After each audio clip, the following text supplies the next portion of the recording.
सरदार वल्लभ भाई पटेल का जन्म 31 अक्टूबर 1875 को हुआ था। सरदार वल्लभ भाई पटेल को सभी जनता प्रथम प्रधानमंत्री के रूप में देखना चाहती थी, लेकिन अंग्रेजों की नीति, महात्मा गांधी जी के निर्णय एवं जवाहरलाल नेहरू जी की हट के कारण सरदार वल्लभ भाई पटेल प्रथम प्रधानमंत्री बन नहीं सके। वल्लभ भाई पटेल लौह पुरुष के रूप में पहचाने जाते हैं। एक सूरवीर से कम इनकी ख्याति नहीं थी। इन्होंने 200 वर्षों की गुलामी के फंसे देश के अलग अलग राज्यों को संगठित कर भारत में मिलाया, और इस बड़े कार्य के लिए इन्हें सैन्य बल की जरूरत तक नहीं रही। यही इनकी सबसे बड़ी ख्याति थी, जो इन्हें सभी से पृथक करती है। वल्लभ भाई पटेल एक कृषक परिवार से थे। एक साधारण मनुष्य की तरह इनके जीवन भी कुछ लक्ष्य थे। या पढ़ना चाहते थे, कुछ कमाना चाहते थे और उस कमाई का कुछ हिस्सा जमा करके इंग्लैंड में पढ़ाई करना चाहते थे। इन सब में इन्हें कई परेशानियों का सामना करना पड़ा। पैसे की कमी, घर की जिम्मेदारी, इन सभी के बीच वे धीरे धीरे अपने लक्ष्य की तरफ बढ़ते रहे। शुरुआती दिनों में इन्हें घर के लोग नकारा समझते थे। उन्हें लगता था कि ये कुछ नहीं कर सकते। इन्होंने 22 वर्ष की उम्र में मैट्रिक की परीक्षा पास की।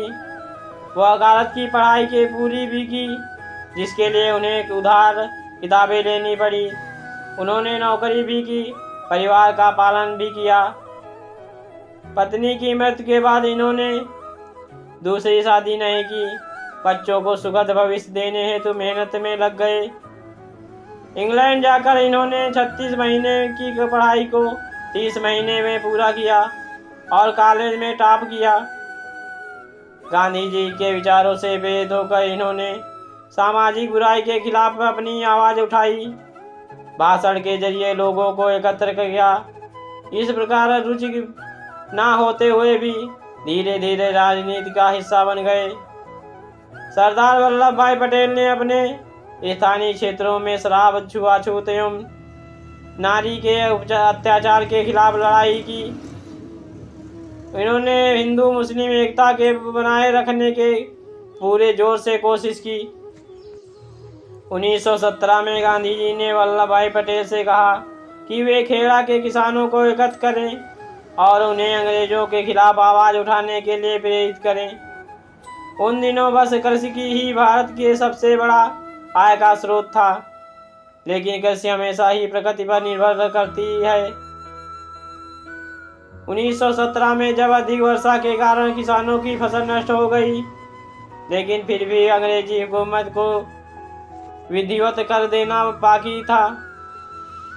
इस विपदा को देख वल्लभ भाई ने गांधी जी के साथ मिलकर किसानों को कर न देने के लिए बाध्य किया और अंततः अंग्रेजों हुकूमत को हामी भरनी पड़ी। और यह भी सबसे पहली बड़ी जीत थी, जिसे खेड़ा आंदोलन के नाम से जाना गया। इन्होंने गांधी जी के हर आंदोलन में उनका साथ दिया। इन्होंने उनके पूरे परिवार में अंग्रेजी कपड़ों का बहिष्कार किया और खादी को अपनाया। इस बुलंद आवाज नेता वल्लभ भाई ने बारडोली में सत्याग्रह का नेतृत्व किया। यह सत्याग्रह 1928 में साइमन कमीशन के खिलाफ किया गया था। इसमें सरकार द्वारा बढ़ाए गए कर का विरोध किया गया। किसानों के आगे वायसराय को झुकना पड़ा।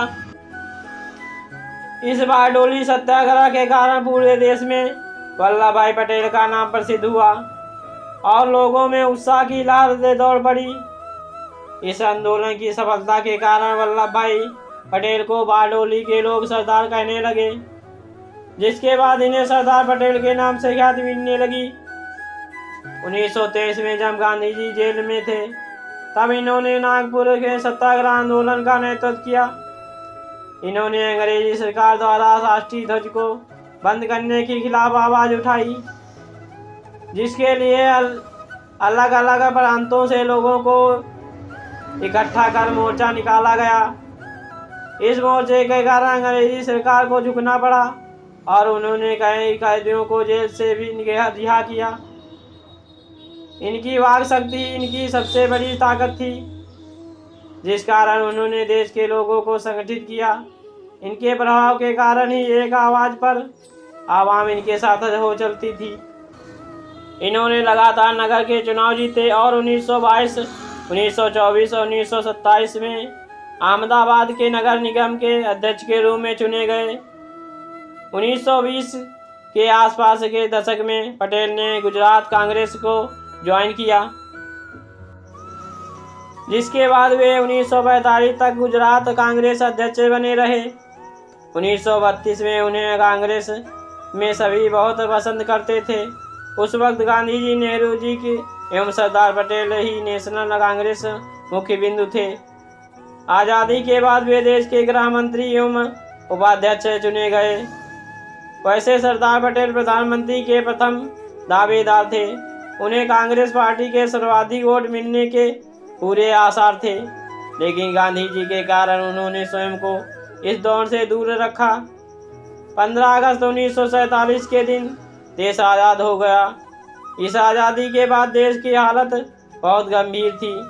पाकिस्तान के अलग होने से कई लोग बेघर थे। उस वक्त रियासत होती थी, हर एक राज्य एक स्वतंत्र देश की तरह था, जिन्हें भारत में मिलाना बहुत जरूरी था। यह कार्य बहुत कठिन था। कई वर्षों की गुलामी के बाद कोई भी राजा अब किसी भी तरह की अधीनता के लिए तैयार नहीं था। वल्लभ भाई पटेल ने राष्ट्रीय एकीकरण के लिए बात किया और बिना किसी युद्ध के रियासतों को देश में मिलाया। जम्मू कश्मीर, हैदराबाद एवं जूनागढ़ के राजा इस समझौते के लिए तैयार न थे। इनके खिलाफ सैन्य बल का उपयोग करना पड़ा और आखिरकार ये रियासतें भी भारत में आकर मिल गईं। इस प्रकार वल्लभ भाई पटेल की कोशिशों के कारण बिना रक्त बहाए 560 रियासतें भारत में आ मिली। रियासतों को भारत में मिलाने का यह कार्य नवंबर 1947 आज़ादी के महज कुछ महीने में ही पूरा किया गया।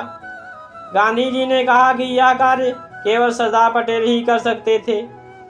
भारत के इतिहास में आज तक इन जैसा व्यक्ति पूरे विश्व में न था, जिसने बिना हिंसा के देश एकीकरण का ऐसा उदाहरण प्रस्तुत किया। उन दिनों इनकी इन सफलता के चर्चे पूरे विश्व के समाचार पत्रों में थे। इनकी तुलना बड़े बड़े महान लोगों से की जाने लगी। अगर पटेल प्रधानमंत्री होते तो आज पाकिस्तान, चीन जैसी समस्या इतना बड़ा रूप नहीं लेती। पटेल की सोच इतनी परिपक्व थी कि वे पत्र की भाषा पढ़कर ही सामने वाले के मन के भाव समझ जाते थे। उन्होंने कई बार नेहरू जी को चीन के लिए सतर्क किया, लेकिन नेहरू ने इनकी कभी ना सुनी। इसका परिणाम भारत और चीन युद्ध हुआ। 1948 में हुई गांधी जी की मृत्यु के बाद पटेल को इस बात का गहरा आघात पहुंचा और उन्हें कुछ महीने बाद हार्ट अटैक हुआ, जिससे वे उभर नहीं पाए और 15 दिसंबर 1950 को इस दुनिया से चले गए। 1991 में इन्हें भारत रत्न का सम्मान दिया गया। इनके नाम की कई शैक्षणिक संस्थाएं हैं। हवाई अड्डे को भी इनका नाम दिया गया।